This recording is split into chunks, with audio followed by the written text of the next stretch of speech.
Okay, Smackdown. I don't even know if I was even going to be able to do this review tonight. For some reason, my body is very tired and doesn't want to let me work, or just doesn't want me to move for some reason. And I feel like I haven't done that much today, but maybe what I've done is just made me very tired. But what do I have to say, huh? What do I have to say about Smackdown? I forget we have to build into TLC, and we have a lot of things to talk about, I should say. Some interesting, some downright ridiculous, some a little bit funny, but still downright ridiculous. But what do I have to say about Smackdown tonight, huh? But we are gonna kick it off. Of course, they had what happened last week with Daniel Bryan. And wondering whatever happened to Daniel Bryan, huh? After the Fiend attacked them. Miz came out to do Miz TV. He was going to interview Daniel Bryan, but since Bryan has disappeared since last week, Miz says he knows Bryan since he's arrived in WWE. And, he saw the rebirth of the Yes Movement last week. And him and Bryan have never seen eye to eye. He's never liked Daniel Bryan. But he does care about what happened to him. Next thing you know, the Firefly Funhouse happened. Bray Wyatt was on the screen, pretty much at the Funhouse. Wyatt said that Miz, doesn't want to know what happened to the Bryan because he's not sure either. He said that the Fiend, still has him and everything. And he didn't think Bryan would want to play him in TLC. So that's why he's with the Fiend right now. And, Miz said that Bryan is like family to the WWE Universe. Ramblin' Rabbit appeared. Ramblin' Rabbit, my boy right there. I love the Rabbit. Pretty much, the Rabbit warned Miz, hey, dude, you gotta get out of here, man. Don't trust the Miz, right? You don't want to be in the front house, dude. I like that Rabbit, man. That Rabbit cracks me up. But, Wyatt pushed him down, and he said that family is the word of the day. I used to have a family. Basically, which a little bit of backtracking here, the Wyatt family, which they used to they showed the little clip thing they used to do, except that Bryan, Eric Rowan, which I don't know what's in his box nowadays on Raw, and Luke Harper, who has disappeared again after that whole little stint with Rowan. What happened to Harper nowadays, huh? They've done nothing with him. Hopefully he gets released soon. But he's trying to get out of there. I heard he at least trademarked his name, the Brody League. But a little bit of backtracking and continuity. Yes, he did used to have a family. And that was the Wyatt family. But Wyatt said, he talked about family and everything. Next thing you know, he held a picture up of Miz's family, which was him, Maurice, and his 2 children.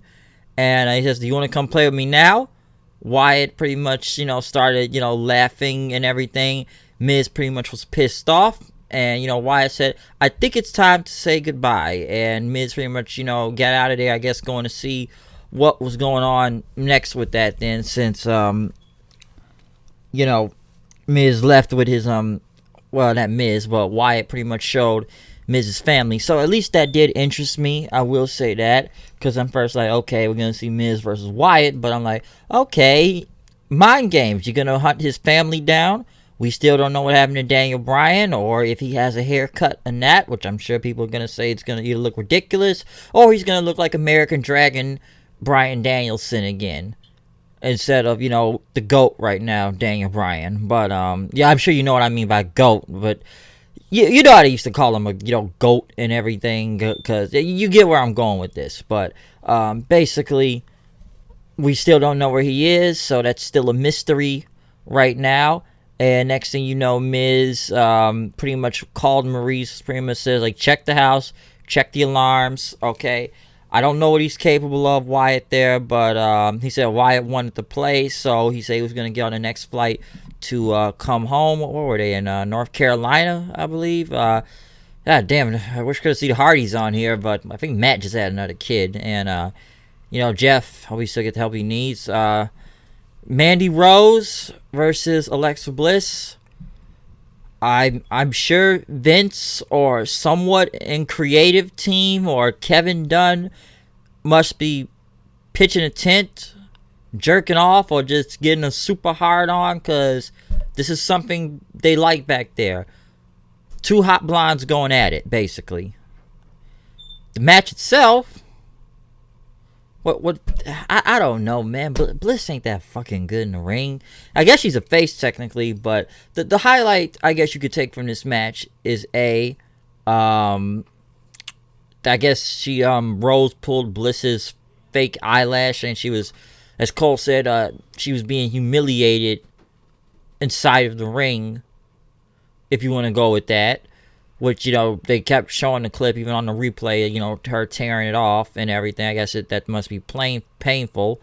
And then it was that botched DDT Bliss did. If you go back and look at it, like she tried to do like a float over Mandy Rose and didn't even get in. Like they both just had to drop to the ground. And listen, Alexa Bliss got the win with the Twisted Bliss and everything.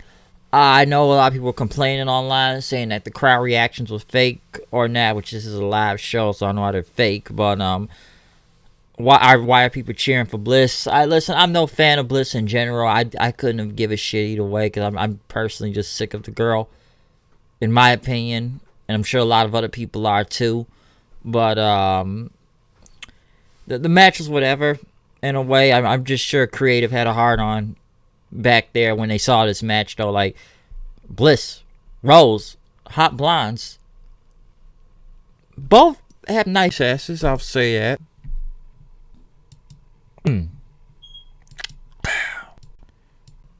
But yeah, that's basically I would say that about it. But this match was whatever to me, so there you go. Spud, Rockstar Spud there, I'm still calling him that for a reason, was talking to Dana Brooke, who was in catering. I'm sure Titus O'Neil must have funded that catering, and pretty much talked about everything that's been going on the internet, that she's going to have a dinner date with Batista. Surprisingly, they didn't mention that on TV, since if you do look online, then, both of them have been going back and forth on the internet. So, like I said before, I'm assuming Batista hit that. I'm really assuming, or he's going to hit that. I don't know, basically either way. But Spud said, what does Batista have that he doesn't have? I'm sure there's a lot of, going with that.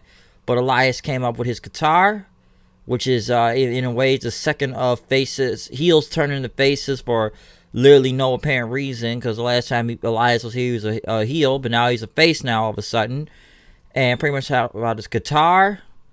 And pretty much talked about Spud saying that he has a chance of getting with a blow-up doll. His issues involve lotion and tissues, and saying that his wife is waking up in his bed. Spud slapped them, which kind of looked weak. Brooke pretty much said that, is that really what happened with Maverick's wife? He said no, but something's going to happen. I did laugh at Elias' song, though, when he said those lines. I'm like, damn, that was some savage stuff he just said right there about him. But why are they fighting over Dana Brooke? I have no, or even why is Spud even fighting over Dana Brooke if he's already married? So what happened to his wife right now? But basically, Maverick pretty much said, he was actually out in the crowd then, talking about, like, you all think this is funny? You all think you can make a mockery out of me? No one makes a mockery out of me, my marriage, or my wife. And pretty much he called out Elias to fight then. Elias came out with Dana Brooke. Basically, they just embarrassed Spud out there. Pretty much, either Elias no-sold him or just kind of knocked him away several times until he pretty much put him on one knee and started spanking him like a baby in. He left him, he tossed him outside, or he kicked him outside the ring in the butt. Brooke threw him back inside. Elias pretty much hit the drift away. Brooke came in, put his foot on top of him. They counted to 3, and they basically embarrassed Spud out there, making him look like crap. So there you go. Once again, Spud is embarrassed. If it wasn't going to be for the 24/7 title, which we haven't really seen them in a while since they're on different shows, now it's, I guess his wife is not with him or something with that, and he wants to bang Dana Brooke, but obviously Batista's going to, or maybe Elias, I don't know. So, something from that. The Miz then pretty much was leaving as he had his stuff ready until he saw a red light. He kicked the door in, and it was this weird, creepy photo of his family, except it had Wyatt and it looked like the rabbit in the picture with his kids. Next thing you know, Wyatt said smile, and then ended up hitting his sister Abigail on him. Which, by the way, let me point this out. This was not the Fiend hitting a move this time. This was actually, Mr. Rogers' version of Bray Wyatt and hitting the sister Abigail on him. And then he started singing "There's no place like home for the holidays." And then next thing you know, referee held Miz up, and he said, "Where's the photo? Where's the photo?" But they says, "Let's help you to a doctor, and we'll get to you about that." Big E and Kofi were out on commentary. They were the tag team champions. I guess they're going to determine new number one contenders. And I guess it was a fatal 4-way tag team elimination match, which involved the Revival, Heavy Machinery, the Lucha House Party, and Mustafa Ali and Shorty G, if you want to go with it, whatever name, Chad Gable. But New Day is funny on commentary, especially Big E. The man's a savage. Him just trying to praise Shorty G all he can. It's my boy out here, man. We gonna do this, man. He's gonna do this, man. Otis, he's taking his clothes off and whatnot. I did like the back and forth with Metalik and Ali at one point. Lucha House Party was basically the first ones to go, though. They got eliminated by Heavy Machinery. Heavy Machinery got eliminated then by the Revival by Roll Up. I did like it when Mustafa and Gable out there pretty much went one-on-one with the Revival. I liked the triple German suplex that Gable did, which the third one was a super kick in by Mustafa out there, which was pretty cool. And I thought it was a really good tag match and everything, because it ended up with a suicide dive by... Mustafa did a 450. Pretty much Dawson got out. He went for the suicide dive. The Revival caught him, threw him out to the outside. Threw him into the barricade then in the timekeepers area. Basically, Shorty G pretty much did his riding senton on the Revival, threw one back in. Went for the moonsault, but he caught Wilder in the ankle lock. Pretty much Wilder got out of there. Dawson knocked him to the floor. Then until Dawson knocked him in as he went into the ropes. Shatter Machine saw the Revival versus the New Day again at TLC. I would have liked it better if it would have been, just the Revival and, not the Revival, but the New Day, Mustafa, and Shorty G out there. That would have been a better match. At least it would have been different. I think I've seen enough of the Revival versus the New Day 1,000 times. And I like Big E say, I said too many good things about Shorty G. I don't like him no more. I'm taking all that stuff I said back. But then the Revival start cutting the microphone saying it's enough of the fun and games, enough of the pancakes and the jokes and the unicorns and that. They're sick of all the comedy from the New Day, and basically that they are bringing back the old school fundamentals of tag team wrestling back and make the tag team division something that's going to be something to be respected by instead of the jokes they've made it into. But I feel like I've heard this same song and dance before. Did the Revival beat the New Day back at, was it Clash of Champions for the tag team belts, if I'm not mistaken? And it was a rematch, and, now that, since it was a rematch and everything, I think, the New Day ended up winning the belts back, so...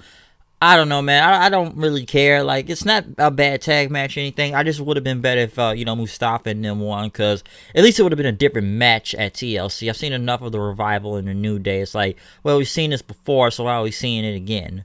Roman was interviewed about what he did last week, saying he would embarrass Corbin in the TLC match, which that was announced tonight. It will be Corbin versus Reigns in a TLC match. Something I'm not really looking that forward to.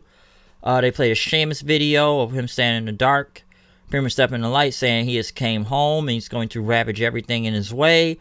Lacey Evans versus Haley Jones. I don't know what this girl was wearing out there, this marching band type of gear. What was this girl wearing? I have no idea what that was. Pretty much Lacey won with the women's right. This was a squash match. And then Sasha Banks came out, pretty much says, listen, we got unfinished business to take care of, okay? Because she got in the apron, said, you got lucky last week at that super punch, or sucker punch, not super punch, sucker punch and everything. All right, you're a Mary Poppins wannabe, and you're not the leader of the division. Pretty much, Bailey, Banks wore you better not mess with me and Bailey again, or else you're a terrible role model for your 6-year-old. Evans got pissed off then, saying, I'm not just a mother, I'm a U.S. Marine, which they're finally mentioning that now, since everybody's been telling them, you know, to why don't you ever talk about her being a U.S. Marine? We know she's legit, so now they mention it. Lacey Evans said that Banks and Bailey are nothing but failures and they blame everyone else, and that she has the leadership. That's what the Marine Corps taught her. Okay, she's starting to wear Marine gear now, or she's still going to be dressed as the Southern Belle or whatnot. Basically, she said that she's lean. She also learned a little bit that fighting and everything, and told Sasha to get in the ring, or else Sasha went face to face with her. But then when Lacey Evans pretty much was going to go for the woman's right, Sasha got into the ground screaming. Then Lacey laughed and left. So I don't even know how this girl's a face, to be honest. I still don't understand these random heel turns turning into faces for whatever reason with no explanation. But as Lacey walked away, Bailey attacked her from behind and hit her with her title and everything. Pretty much as Sasha laughed, and they both pretty much started, you know, beating up Lacey Evans and pretty much celebrate together then. So I guess it'll be Bailey versus Lacey Evans at TLC. I'm gonna assume that. So I guess expect that to happen. I don't really know what to really take from that, but it should be a match, even though we've seen it before with Bailey and Lacey Evans. So I don't know where this is going, all right? And I don't even know why they kind of made Sasha like a goofball cowering, but it was a trap, so they had to do the trap. They pretty much hyped up tribute to the troops that's coming soon. Roman Reigns then went against Dolph Ziggler. I was low-key in and out of this match several times, given just the time length that was to this match, and I didn't think it was going to be that long. It wasn't bad or anything, but it just, I don't know, man. I just didn't want to see this in general, just because I think I've seen it too many times. Corbin ended up coming out with his those people that carry him and stuff to watch the match. Pretty much later on, Corbin got in the apron. He got hit by a Superman punch. Reigns hits the spear, beats Ziggler, but then right after, Reigns had pretty much attacked Corbin with a drive-by, and then the guys that carried him to the ring started attacking Roman. Reigns to start knocking these guys back and forth, running, you know, all over the place and everything, just knocking them. Corbin pretty much knocked him into the ring post, but Roman pretty much reversed it and threw him over the announce table. Then I don't know who was under the ring, but they started grabbing his leg then. Reigns was still fighting him off as much as he could. He pretty much took across the broadcast table and was going to powerbomb him, but Ziggler ended up hitting a super kick then right after that. Pretty much then he had some handcuffs, and the other guys pretty much started trying to hold Roman as Roman kept trying to break out, but the numbers game took him down. And then next thing you know, they started punching him as he was handcuffed to the ring post. And then, of course, since we've got to keep involving dogs in this every week, Ziggler says, "You want to be the big dog? Huh? So you're going to eat like a dog." They took dog food and poured it all over Roman's head and smeared it all over his face. And people booed and everything, which I'm sure a lot of people are going to say, well, we're getting good heel heat out there. We're getting some heat, which they did get heat, but was it the good kind of heat or go away heat or just bad heat? Because everyone's saying they got heat out there at least. And they poured it all over him as Roman tried to get himself out of there. And they just spread all this nasty looking dog food. I'm sure my dog would have ate all that food up in general, because a dog can eat fast. But just start pouring all this dog. It didn't even look like good dog food anyways. But they start pouring all this dog food. So listen, I'm sick of this feud. I'm sure nobody really cares about Roman and Corbin, but I guess this is to go on for a while, because they can't have Roman go for the title right now, because I'm sure we all know what happened there then, what's going to happen then. But I'm sure at TLC it's going to be it's going to be a TLC match, but watch, Roman will probably have Corbin eat dog food at the pay-per-view. Okay, so was it the worst angle? Possibly. I didn't mind the beat up part. They were just beating up Roman, but I'm sure people were lost in once they got the dog food involved, because why do we have dog food in this? I have no clue. They just have dog food, okay? Is this really going to go anywhere? I have literally no idea, but this is a match. This is a TLC match, okay? They announced that. They also announced Miz versus Wyatt, which I don't think it's The Fiend allegedly, because honestly I'm sick of that stupid ass red light, and thank God this isn't for the championship, because why would it be for the championship against the Miz of all people? But TLC, I don't think they're, what is it, like in another week or two, so I don't know if they're on autopilot or they're even building into this, because I don't know the whole card for this other than those other two or three matches that have been announced tonight on SmackDown. The TLC match, Wyatt versus Miz, and Revival versus the New Day for the tag titles. So I don't know what to say about SmackDown. I don't mind the Wyatt segments; those was pretty good. What else was good? I liked the tag match when it kind of came to the final two teams. I don't think the Revival need to be winning it, but I'm sure everybody say, well, they want to keep him in. They don't want him going to AEW, so keep him happy, I guess. The dog thing, Roman, take it how you want. Take it or leave it. That's all I'm going to say. Take it or leave it. Mandy Rose and Bliss, I don't really care. I thought the Elias segment was a bit funny, mostly because of his song, but they continue to make Spud look like an idiot out there, of course, because it's Spud. Yeah, it's basically SmackDown for you, I should say, the Lacey Evans segment versus a marching band and thing or whatever, whatnot. So, I don't know. That's all I can really say from SmackDown tonight, alright? But other than that, I'm out of here. I'll see you guys later. Peace. Comment, subscribe. Follow me on Twitter, Hooded9890. Other reviews up right now, so that's all I really got to say about this show. It's SmackDown, alright? It's SmackDown. I'm off. I'm going to play a video game. Peace out. And, y'all even know when the next review is or whatever show, okay? I don't even know right now, to be honest. It's been a long day. It's just been a long day. But yeah, that's basically SmackDown for you. So, I don't know. Those 2 hours kind of went by if you ask me, I guess. But other than that, I'm out here. See you then.